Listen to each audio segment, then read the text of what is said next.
Good evening, Andy Dismal here with the Let's Talk About the Football from the week last podcast.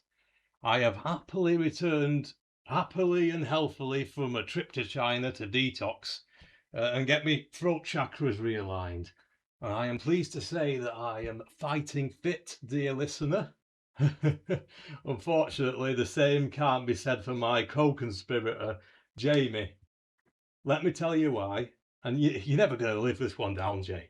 We were supposed to have a standard pub crawl in Ancoats, and he shows up wearing these winkle pickers and the suit that he got married in, and I'm pissing myself. And he's necked half a blue wicked, and he says he's going to drink us all under the table and get us out on another night in Colchester next weekend. We just had a few, I think, 6 pints of Old Speckle then. 3 fireballs and a couple of vodka Red Bulls.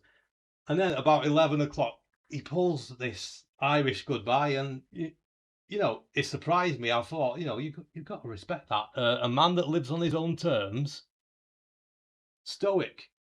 But then 5 minutes later, I step out for a cig and I clock him at the taxi rank, throwing up on them fucking Rumpelstiltskin shoes. Won't hold my breath for Colchester, mate, but I wish you a speedy recovery. For that display, I hereby ban you from the pod and the pub indefinitely. Martin has been out on another type of tiles, the turns tiles. He's doing his own thing with our sister programme, the Let's Talk About the Football from last week pod, which is available on Apple, Deezer and Truth Social. I haven't heard it yet, but if you have, text in and let us know what you think.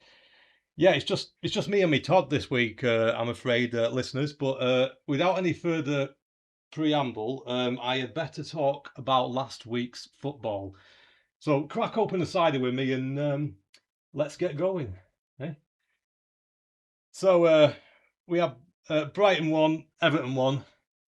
Pascal Grob was the hero of the day. He pulled the strings and he took his goal well. That's some classy veteran energy. And Beto from Everton, he showed some real perseverance with a late levelling strike. And Brighton's attack looked like he forgot the main course. He had plenty of passes, but no killer instinct. And Everton's defence, let's just say they were generous with their invitations. We got Chelsea 3, West Ham 2. Chelsea's attack, they really was fucking firing on all cylinders there, and Pedro and co really sort of overturned the slow start and hammering them in.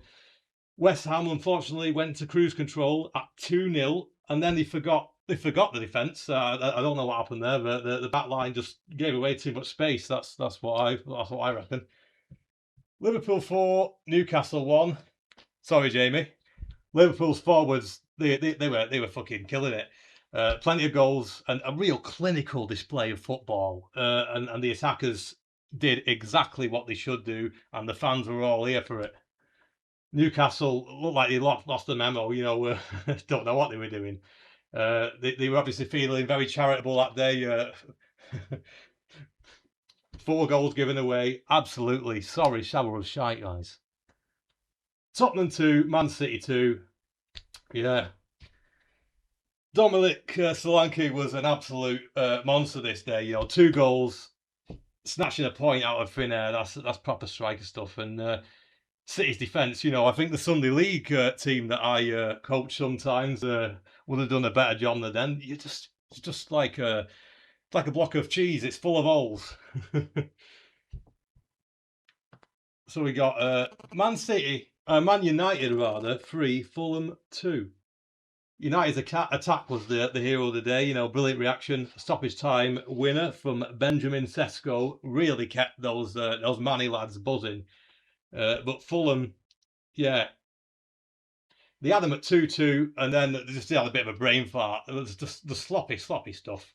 Obviously, they couldn't stand the heat, so I guess you better get out of the kitchen, lads. Yeah, not Forest won, Crystal Palace won.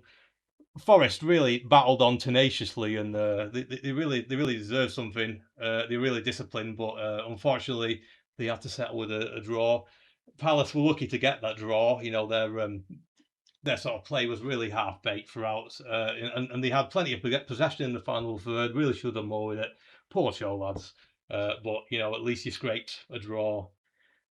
Yeah, Sunderland and Burnley. Sunderland won absolutely decisively. They were buzzing. You know, brilliant attack, and finishers just didn't shy away from the spotlight. Um, Burnley's attack. You know, they looked like they got stuck on the M60. You know, no opening, no spark, just just idling. No real effort to trouble Sunderland's keeper. A clean sheet. You know, couldn't ask for better than that, could you? Yeah. So little bit of a top level view at this week's football. Arsenal, they're sitting pretty at the top. The next fixtures are coming up, and the focus and the unity have just made them absolutely exemplary, and they are the team to beat.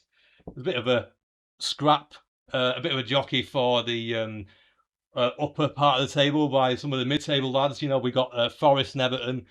These plucky sides, you know, that can often surprise you. Some scrappy results and lots of rivalries are shaping up just under that top six marker.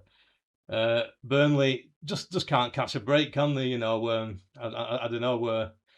They're really sort of suffering from a losing streak, and they've really got a morale issue that needs to be nipped in the bud if they want to do better this season. Well, I think that's about all we got for this week's football. I've been Dismal. I've been Andy Dismal, and I will hopefully be joined by a better co-host than Jamie next week, because he's an absolute shower of shite. You know, I can't get over him ducking out at 11 p.m. like that. Absolutely pathetic. Right, well, I'm off to the pub, and if I see you there, buy me a pint. This is Andy Dismal signing off from the football from last week podcast.